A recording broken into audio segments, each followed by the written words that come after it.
The year 2026 had begun like any other in the long, slow dance of the British monarchy. There were the usual gray winter mornings, the clipped schedules of public engagements, and the quiet, persistent hum of speculation that always seemed to follow the House of Windsor. But within the gilded state rooms of Buckingham Palace, a decision of profound magnitude was taking shape, one that had been decades in the making, and would ultimately send shockwaves through the nation and the Commonwealth. For King Charles III, the third year of his reign had been anything but the triumphant consolidation he might have envisioned. The French magazine Le Point, in a sweeping retrospective, had accurately dubbed his first 3 years on the throne a chemin de croix, a via crucis. He had inherited a throne during a period of immense personal and public upheaval. The searing memoirs of his younger son, Prince Heir, had laid bare the family's most intimate wounds for the world to see, and painting a portrait of a distant father and a dangerous stepmother in Queen Camilla. The king had watched, heartbroken, as the chasm between his two sons, William and Harry, had become an unbridgeable gulf, depriving him of a relationship with his California-based grandchildren, Archie and Lilibet. Then came the health scares that had shaken the very foundations of the institution. The simultaneous cancer diagnoses of both the king and his beloved daughter-in-law, the Princess of Wales. It had been a double blow. For months, the future had looked uncertain, a word the monarchy could ill afford. Through it all, one figure had stood resolutely by his side, providing strength, humor, and an unshakable calm. His wife, Camilla. The Queen had stepped up, taking on additional engagements, facing down the residual hostility from a public that still revered the memory of Diana, and managing her own bout with pneumonia with characteristic stoicism. As Charles looked ahead, and he saw not just a wife, but his most trusted advisor, his fiercest protector, and the linchpin of his own happiness. It was against this backdrop of trial and resilience that the king began to formulate a plan. For years, since their marriage in 2005, the narrative around Camilla had been carefully managed. To placate a grieving and suspicious public, it had been officially stated that upon Charles's accession, she would be known as Princess Consort, a title unprecedented in British history, as a fudge designed to soften the blow. But the Queen Mother herself, the late Queen Elizabeth, had eventually given her blessing. In a heartfelt letter marking the 75th anniversary of her accession in 2022, she had expressed her sincere wish that Camilla would be known as Queen Consort when the time came, a powerful and public endorsement that legitimized Camilla's place in the royal firmament. Now, with that wish already fulfilled at his coronation, Charles felt the time was right for something more profound. This wasn't about a title. It was about legacy. He wanted to enshrine Camilla's role for the future, to give her a platform and a purpose that would define her years as queen and secure the monarchy's relevance for a generation. The decision, when it came, was his alone.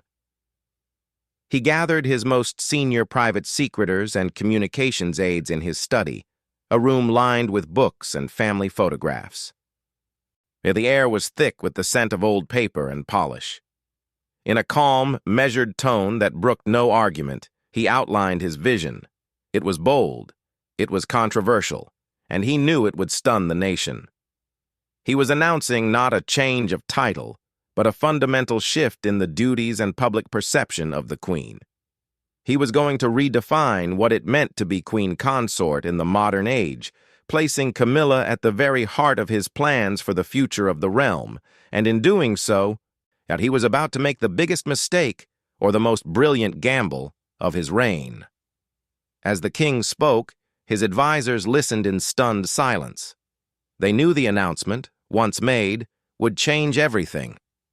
The machinery of the palace, once set in motion, was relentless. In the weeks following the king's decision, a small, trusted team worked in utmost secrecy, codenaming the project Operation Forge, a nod to the idea of shaping and strengthening the monarchy's core. and the king was personally involved in every detail, from the wording of the press release to the strategic timing of the leak that would precede the formal announcement. He was determined that this would not be seen as a knee-jerk reaction to polling figures or a desperate grab for popularity. The most recent YouGov surveys, while showing his own approval rating at a solid 60%, revealed a more troubling trend for his wife. Queen Camilla's favorability had dipped to 42%, its lowest point in years, with 45% of Britons now viewing her unfavorably. The shadow of the past, it seemed, was a long one. Critics still whispered, and a significant portion of the public remained in the Diana camp, unwilling to fully embrace the woman they felt had broken the beloved princess's heart. Charles, however, saw these numbers not as a deterrent, but as a challenge. He believed the public's perception was stuck in the past, and he intended to drag it forcibly, if necessary, into the present. The plan was multifaceted and designed to unfold over the coming months, with a major announcement in the late spring that would redefine Camilla's role. It would go far beyond the ceremonial. She would be given her own dedicated office and charity portfolio focused on causes she was genuinely passionate about: literacy, osteoporosis awareness, a disease that had claimed her own mother, and support for victims of domestic abuse. More significantly, and the king planned to announce that the queen would take a leading role in modernizing the monarchy's outreach, chairing a new Council of the Future that would include young leaders, tech innovators, and multicultural community representatives from across the UK. She would be the public face of a monarchy engaging directly with the issues of the 21st century. The official line from the palace, as per royal astrologer Debbie Frank's predictions, that was that the Queen's role would be clearly defined from April onwards with a firm strategy in place, and that she would step back from duties that the younger royals could perform. But the internal reality was the opposite of stepping back. It was a strategic pivot to put her front and center in a new, more proactive capacity. While the younger royals like William and Catherine would continue their work, Camilla was being positioned as the sovereign's partner in a deeper, a more policy-oriented sense. The king saw this as his masterstroke, a way to utilize Camilla's experience, her sharp wit, and her genuine connection with people she met away from the cameras. He remembered their visit to Barking and Dagenham in February, where a small group of pro-Palestine protesters had been easily drowned out by the enthusiastic crowds. He remembered how Camilla had effortlessly connected with the diverse community workers and the dancers from the Bollywood-inspired troupe. To him, she was not a liability. She was an asset he had failed to fully deploy. However, not everyone in the king's inner circle shared his unbridled enthusiasm. His private secretary, Sir Clive Alderton, a man whose family had served the crown for generations, counseled caution. He laid bare the political realities on the mahogany desk. "Your Majesty," he began, his voice a low, respectful murmur. "The public's perception of the Queen is complex. A move this significant. Positioning her as a policy leader could be seen as overreach. There are still many who—" He trailed off, unwilling to finish the sentence. "Who still blame her for Diana?" Charles finished for him, his voice even. "I am aware, Clive. I have been aware for over 50 years, but I am also aware of her loyalty, her dedication, and her utter lack of self-pity. The public sees a figure from a scandal. I see the woman who held this family together while I was ill, while Catherine was ill. She deserves more than a consort's passive role. She deserves a purpose." The discussion moved to the reaction from the Prince of Wales. William, still fiercely protective of his mother's memory and navigating his wife's recovery, was a known unknown. How would the heir react to such a prominent elevation of his stepmother? The Wales's popularity was astronomical, with William and Kate consistently polling between 74% and 77% favorability. Any perceived slight against them, or any move that seemed to prioritize Camilla's profile over Catherine's, could be disastrous. The king, however, was resolute. He saw William's strength and Kate's grace as complementary to his vision, not competitive. He envisioned a future where the two couples worked in tandem, a powerful quadrumvirate leading the monarchy forward. But he knew he had to bring his son on side before going public. The announcement would be made to the nation, but first, it had to be made to his family. And the stage was set for a private meeting at Windsor Castle that would determine everything. The meeting in the green drawing room at Windsor Castle was, by all accounts, tense. King Charles had invited the Prince and Princess of Wales for a private lunch, a seemingly casual affair that belied the gravity of the discussion to come. Prince William arrived with the weight of the world on his shoulders. His wife, Catherine, was present, looking elegant but still bearing the subtle signs of her ongoing recovery. She was the future queen, and her opinion carried immense weight. Across the room, Queen Camilla sat composed, her expression unreadable.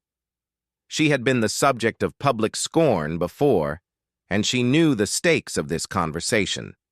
Charles began by laying out his vision, not as a decree, but as a heartfelt plea. He spoke of the trials of the past years, the illness, the family rifts, at the endless public scrutiny, and how Camilla had been his anchor. He argued that the monarchy needed to evolve, to show a united front, and to utilize the strengths of every senior royal. His plan for Camilla, he explained, was to give her a tangible legacy, to show the world the woman he knew, not the caricature the tabloids had created. William listened in silence, his jaw tight.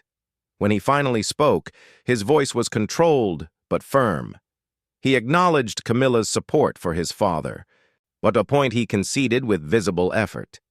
But he voiced his deep concern about the public perception.